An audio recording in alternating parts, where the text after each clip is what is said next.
Génesis, capítulo 11. La Torre de Babel y el origen de los pueblos. Imagina un mundo que aún recuerda el diluvio. La humanidad ha sobrevivido al juicio, ha recibido una nueva oportunidad, y Dios ha sellado una alianza con Noé y sus descendientes. El arco iris todavía es memoria viva de misericordia, pero ahora ocurre algo profundamente humano y profundamente espiritual. El ser humano vuelve a mirarse a sí mismo como centro, olvidando a Dios. Este capítulo nos habla del orgullo, del miedo, del deseo de control, pero también de la pedagogía divina, que no destruye, sino corrige. Aquí se narra la famosa Torre de Babel, pero también se nos prepara el camino para algo nuevo, el llamado de Abraham, aunque todavía no se mencione directamente. El texto nos dice que toda la tierra tenía una sola lengua y las mismas palabras. Esto, a primera vista, parece algo bueno. Unidad, comunicación, entendimiento mutuo. Pero la Biblia nos enseña algo importante. La unidad no siempre es sinónimo de obediencia. La unión puede ser para el bien o para el mal. La humanidad avanza junta, sí, pero no necesariamente hacia Dios. Caminan desde Oriente y se establecen en una llanura. No buscan el monte, no buscan la altura espiritual, sino la comodidad, el control, la estabilidad humana. Y ahí nace una idea peligrosa. Dicen unos a otros: construyamos una ciudad y una torre que llegue hasta el cielo, y hagámonos un nombre para no dispersarnos. Aquí está el corazón del problema. No dicen: honremos a Dios, busquemos su voluntad, recordemos el diluvio y aprendamos. Dicen: hagámonos un nombre, no queremos dispersarnos. Esto es clave. Dios había mandado a la humanidad a llenar la tierra, a expandirse. Pero el hombre dice: no, queremos quedarnos aquí. Queremos seguridad sin Dios. Queremos cielo, pero sin obediencia. La torre no es solo arquitectura. La torre es símbolo del ego humano. Es el intento de llegar al cielo por fuerza propia. El texto menciona que usaron ladrillos cocidos y brea. Esto parece un detalle técnico, pero no lo es. Antes los hombres construían altares, ahora construyen torres. El altar es dependencia, la torre es autosuficiencia. El altar mira hacia Dios, la torre mira hacia el ego. Ya no hay sacrificio, ya no hay oración, ya no hay temor de Dios. Solo hay técnica, progreso, ambición. El pecado aquí no es construir. El pecado es creer que no necesitamos a Dios. Este versículo es profundamente irónico. La torre que llegaría al cielo es tan pequeña frente a Dios que Él tiene que descender para verla. Esto nos enseña algo poderoso. Ninguna obra humana impresiona a Dios.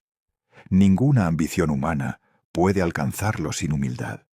Dios no teme al progreso, pero sí al orgullo. Dios observa y dice algo clave: nada de lo que se propongan les será imposible. Esto no es aprobación, es advertencia. Cuando el ser humano se une sin Dios, puede crear cosas grandes, pero también grandes males. Dios decide confundir sus lenguas.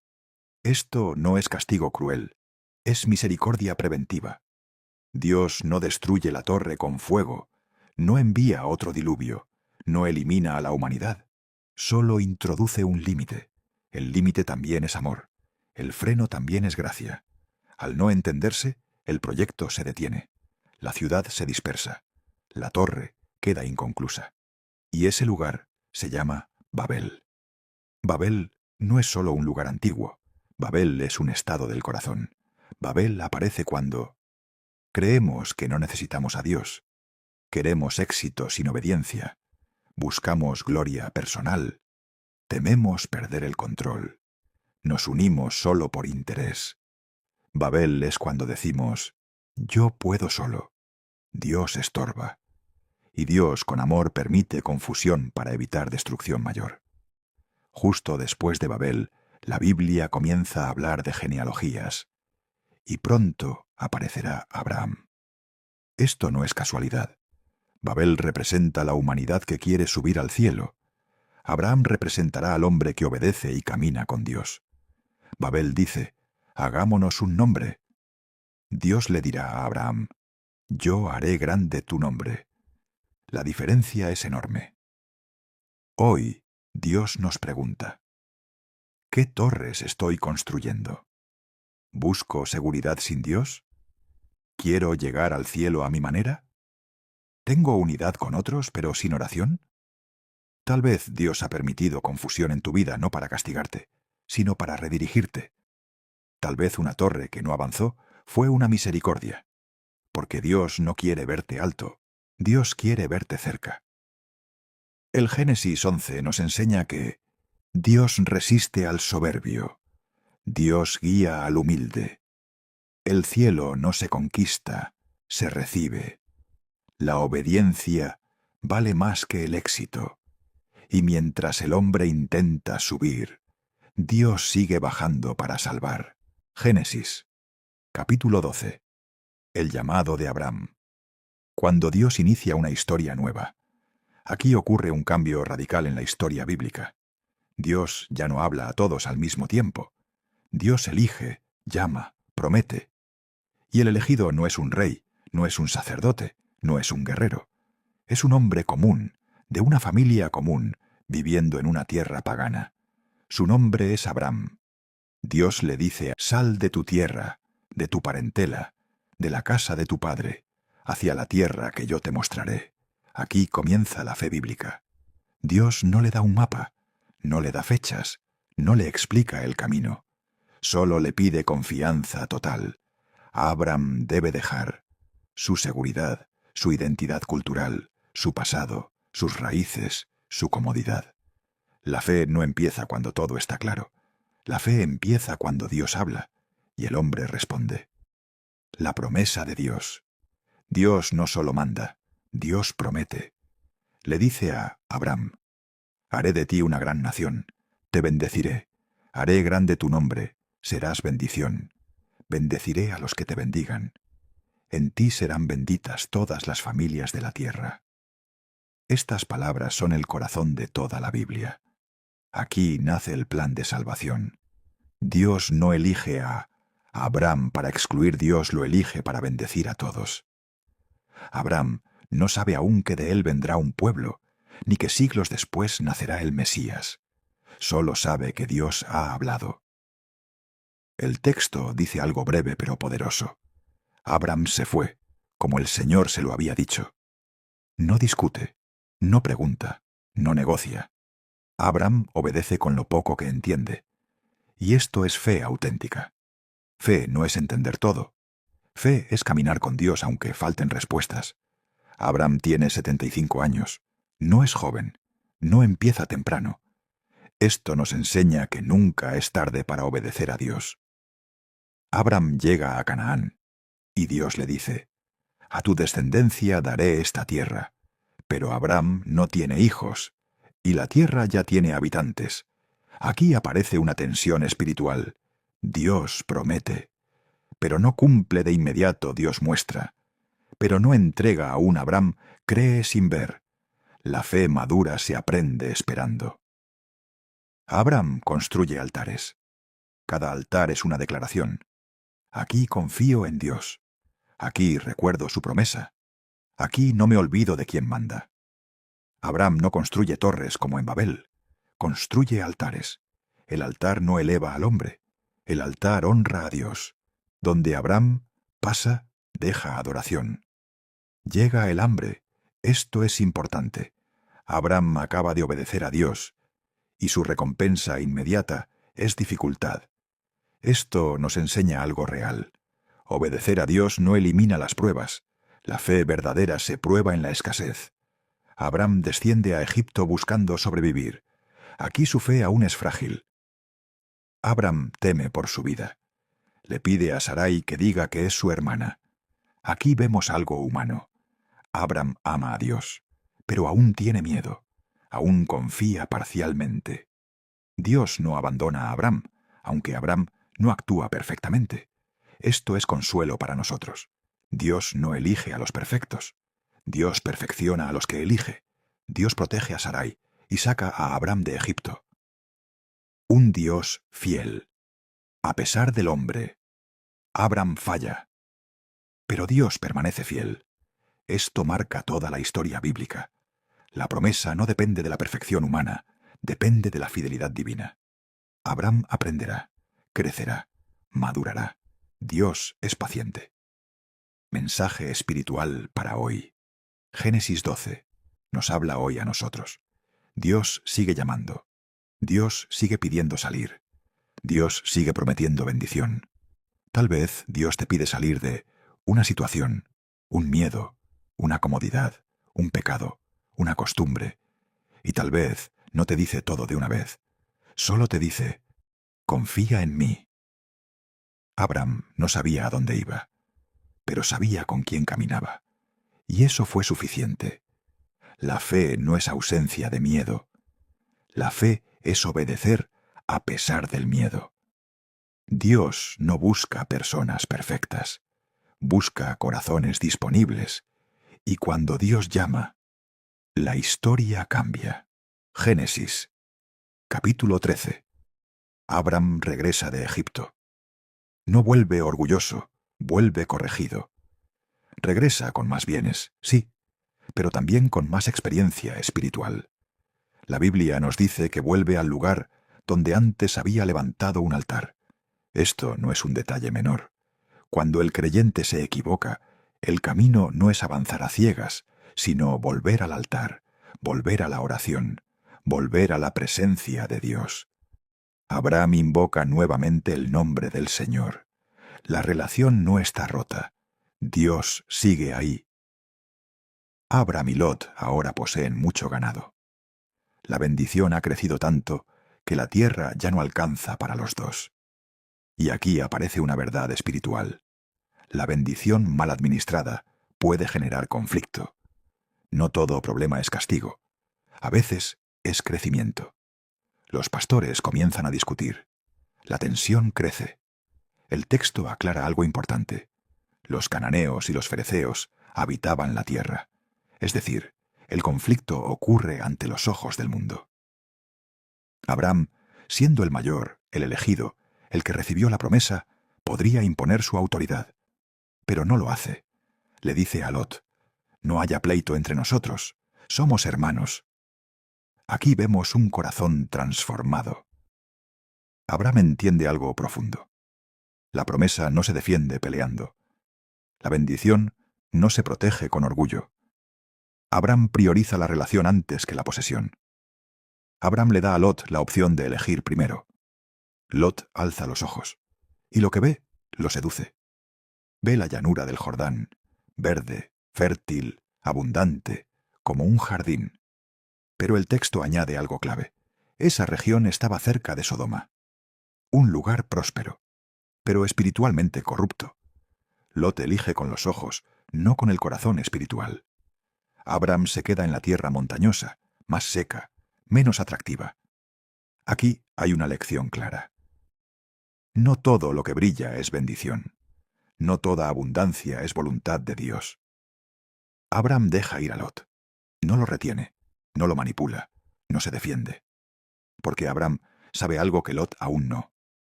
Lo que Dios promete, nadie lo puede quitar. El que confía en Dios no vive con miedo a perder. La fe verdadera no compite, confía. Y aquí ocurre algo hermoso. Dios no habla mientras Lot está ahí. Dios habla después de la separación. Dios le dice a Abraham, alza ahora tus ojos. Mira al norte, sur, oriente y occidente. Toda esta tierra te la daré. Dios amplía la promesa. Esto es poderoso. Cuando soltamos lo que no es de Dios, Dios ensancha nuestra visión. Abraham pierde terreno y gana una promesa más grande. Dios le promete descendencia como el polvo de la tierra. Abraham aún no tiene hijos, pero ahora su fe ya no se apoya en lo visible, sino en la palabra de Dios. La fe madura acepta promesas imposibles porque confía en un Dios posible.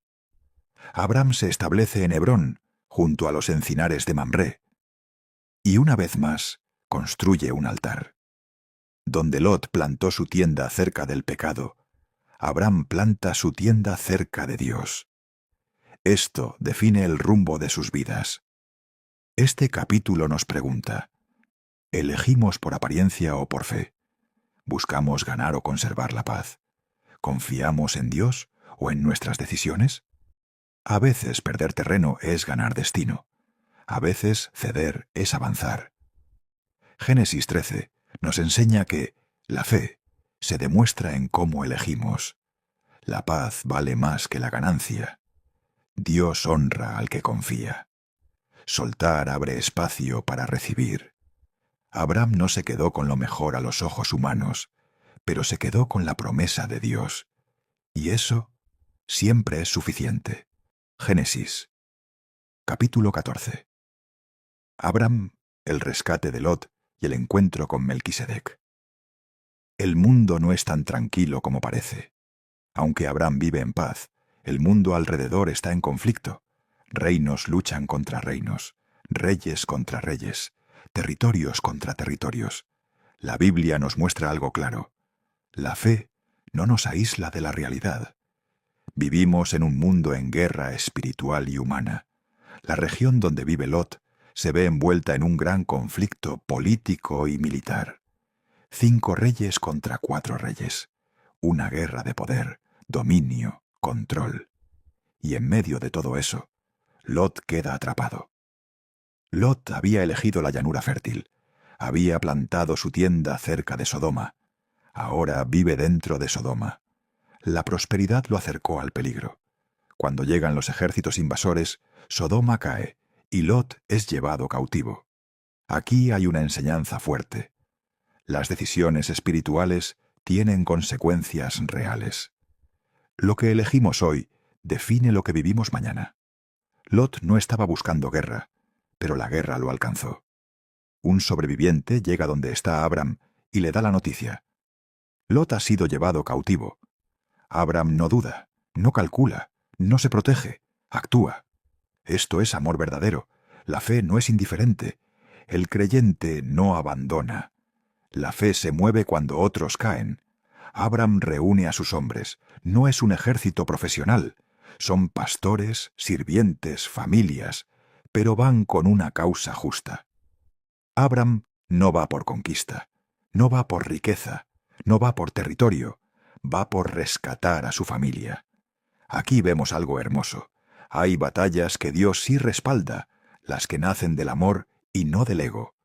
Abram persigue a los ejércitos, los enfrenta, los vence y rescata a Lot. Y no solo a Lot, rescata a todos los cautivos. Después de la victoria, Abram tiene derecho al botín, pero no lo busca, no pelea por riquezas, no negocia su fe, no se aprovecha del sufrimiento ajeno.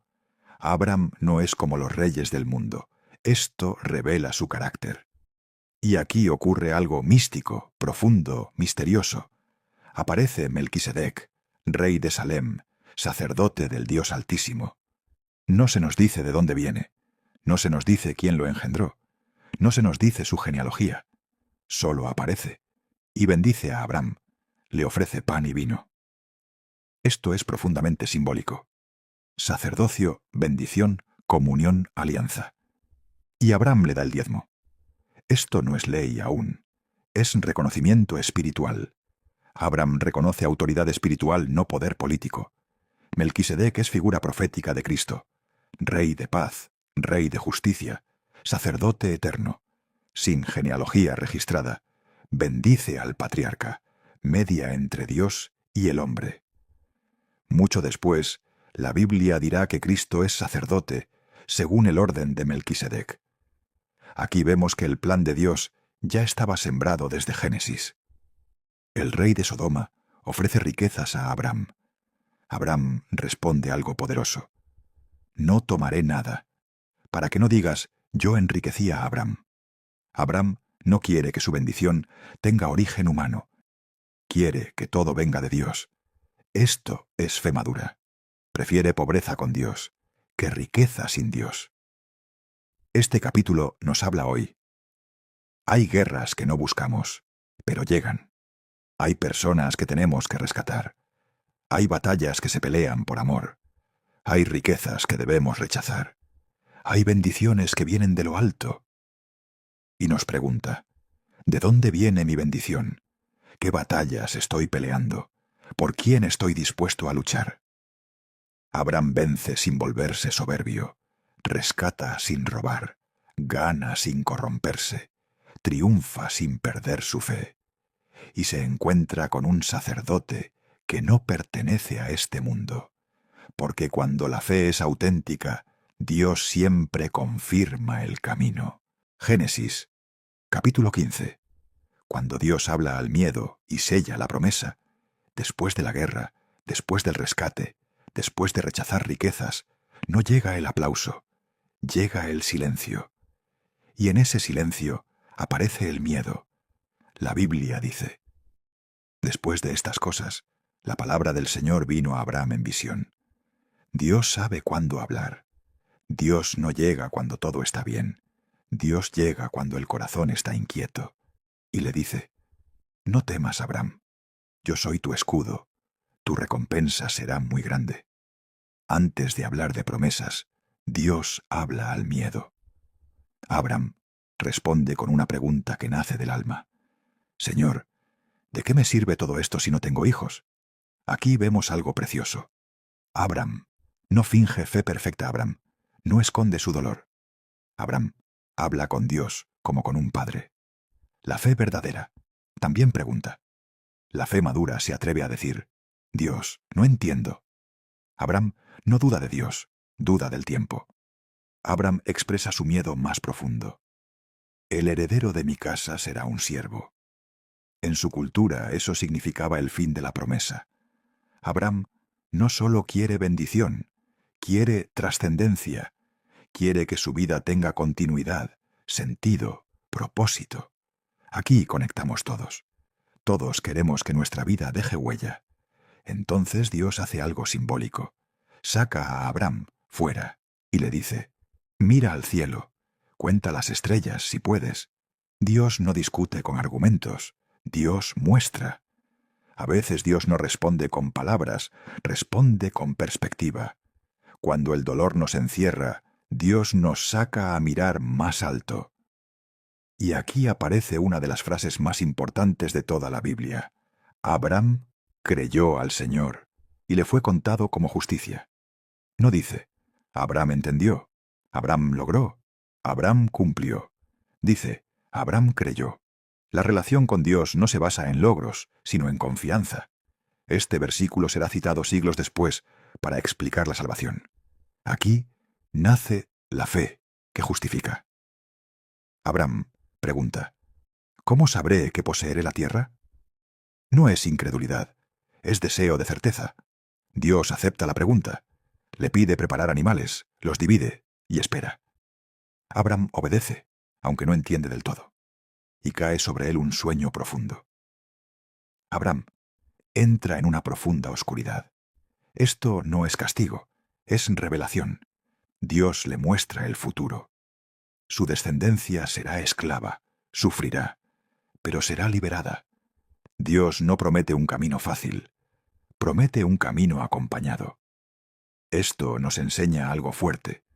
Dios no oculta el dolor, pero tampoco abandona. Aquí ocurre algo extraordinario. En los pactos antiguos, ambas partes pasaban entre los animales, pero aquí, solo Dios pasa, en forma de fuego. Esto significa algo inmenso. Dios asume toda la responsabilidad. La promesa no depende de Abraham. El pacto se sostiene en Dios. Si el pacto se rompe, Dios asume el costo. Esto apunta directamente a la cruz. Este capítulo nos habla directo al corazón. Dios conoce nuestros miedos. Dios no se ofende por nuestras preguntas. Dios ve el futuro completo. Dios cumple aunque tarde. Dios sostiene lo que promete. Tal vez hoy tú también dices, Señor, ¿de qué me sirve todo si? Y Dios te responde, No temas, yo soy tu escudo. Abram no recibió al Hijo ese día, no recibió la tierra ese día, pero recibió algo más grande, la certeza de que Dios es fiel, un pacto eterno, una promesa sellada por Dios mismo. La fe no siempre cambia las circunstancias, pero siempre cambia el corazón. Y cuando Dios promete, Él mismo se encarga de cumplir.